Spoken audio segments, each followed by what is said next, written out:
Next variety pure sorry అండి. ఇది కూడా pure handloom sorry, pure silk. అంటే సిల్క్ మీన్స్ తెలుసు కదా మనకి, పట్టు అనమాట.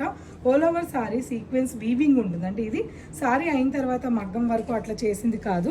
ఇది మీకు లైట్గా కనిపిస్తూ ఉంటుంది. వీవింగ్లోనే ఈ సీక్వెన్స్ అనేది వీవింగ్ అయ్యి ఉంటుంది. 2 సైడ్స్ కూడా చిన్న బార్డర్ అండి. అసలు బార్డరే ఇష్టపడిన వాళ్ళకి ఇటువంటి బార్డర్స్ చాలా బాగా నచ్చుతాయి. బ్యూటిఫుల్గా శారీ అయితే ఉంది. చాలా చాలా బాగుంది. అండ్ పళ్ళు, దిస్ ఇస్ పళ్ళు. చక్కటి ఎంబ్రాయిడింగ్, చూడ్డానికి వీవింగ్ అంటే మనకి పైతాని వీవింగ్ లాగా ఉంటుంది. బట్ ఇదంతా పైతాని లుక్లో ఎంబ్రాయిడింగ్ చేసిన బ్యూటిఫుల్ శారీ అండి ఇది. This is blouse, simple blouse. Next same pure handloom ఫ్యాబ్రిక్లోనే సింపుల్గా సీక్వెన్స్ లైన్స్ వచ్చి 2 సైడ్స్ కూడా టస్సర్ బార్డర్ వచ్చి, ఇది 100% ప్యూర్ టస్సర్ వీవింగేనండి. పళ్ళు చూసారా, డిజైనర్ పళ్ళు, సింపుల్గా డిజైనర్ పళ్ళు అనమాట. సో సింపుల్గా ఉండాలి, లైట్ వెయిట్ ఉండాలి, పట్టు ఫీల్ ఉండాలి, హడావిడి ఉండొద్దు అనుకున్న వాళ్ళకి ఈ కలెక్షన్ సింపుల్గా చాలా బాగా నచ్చుతాయి.